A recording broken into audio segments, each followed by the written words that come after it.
Hey everybody, your friendly neighborhood hospitality Glenn here from the Lodging Conference. I got Mr. Chip Rogers, you know him, President and CEO of the AHLA. I want to thank our partners over at Unifocus for supporting this video. Unifocus, technology that drives value, unifocus.com. So Chip, I'm glad to talk to you today. There's a whole lot going on with the potential legislation going on in New Jersey. I don't quite understand it. I'm not sure what's going on. I'm not a politician, so what do we need to know? Well, first, we're glad you're not a politician. Thank you. So look, in business arrangements, brands, owners, but any business arrangement, there's going to be friction at times. We have always felt that the single best way to handle that friction is for the parties to sit down at a table and work out any differences. That has always been the way that it has been done. Legislation has been introduced in New Jersey that seeks to do something different. First and foremost, it seeks to target the hotel industry. We stand steadfastly against any legislation that targets the hotel industry, and it's interesting because there's some history behind this. In 2015, when I was president and CEO at AHLA, we joined with AHLA in a lawsuit against the city of Los Angeles, and the premise of the lawsuit was you can't pass a law that targets one specific industry. So we joined forces saying this is a bad idea. So I should say, for a different video, but California's doing that now, picking out specific industries. Exactly, it's bad policy how you look at it. But nonetheless, this legislation targets the hotel industry. It does a lot of things that have unintended consequences, particularly around points programs, around areas of protection, around trademark law. The one thing that I know, because I used to do this for a living, is that when you write law, you got to do it right. Whether you're for it or against it, it must be done right. This legislation has some fundamental legal flaws that need to be corrected. But at the end of the day, it really comes down to this. If myself and my business partner have a discrepancy, we need to work that out.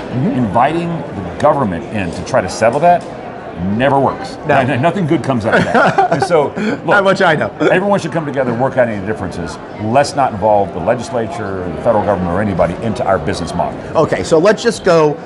Give me a few more specifics. What are the headlines that everyone in this room needs to know that they will be affected with if this went through and passed? Well, it would be New Jersey specific. Of course. But what happens in one state might then kind of... In its current form, some of the problems are there's no way for the points reward system for brands to actually work under the scenario that's being proposed. The second part is there is a restriction on building a hotel regardless of chain scale inside of a protected area. So think, for example, if you were a limited service Fairfield owner, you could prevent a Ritz-Carlton from coming in your protected area, which makes no sense because that's not... They're not even it's kind of like if I had a grocery store and somebody wanted to bring in a big box store. Exactly.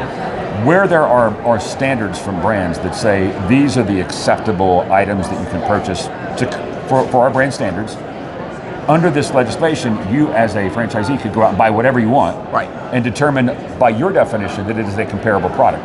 How could that possibly be regulated? Because who's going to determine what is a comparable product or service, especially when you grant that authority to every single franchisee? That means there could be 10,000 different views on that. And there would be. These are just three of probably 20 what I would call fundamental flaws in the legislation that would impact the hotel industry in New Jersey and really set a bad standard. But at the end of the day, forgetting all of those fundamental flaws, it really does come down to this idea, do we as an industry think that as government that should be involved in our private contracts? History tells us that never works. It's not going to work here. So where are you at this point, you think, in preventing this from going through? Well, look, we believe that all the parties that are interested in this should take this out of the legislative process, sit down and work out any differences. The legislative process is always an interesting one. You never know when something's actually going to move. Right now, the New Jersey legislature is looking at elections. They're one of the places that, I mean, like everywhere else in the country, but they're having elections in an off year, and so this November they're doing that. They'll get back to it after that at some point, but you never know. I mean, legislation doesn't follow a specific path on how it gets to a finish line. So if people want to learn more or get involved in the fight, what should they do? Well, I always ask everybody, just look at the facts, Don't listen to one side or the other. Look at the actual facts. Key, read the actual bill, not talking points. Not talking points. I get all my news off of Twitter now, X.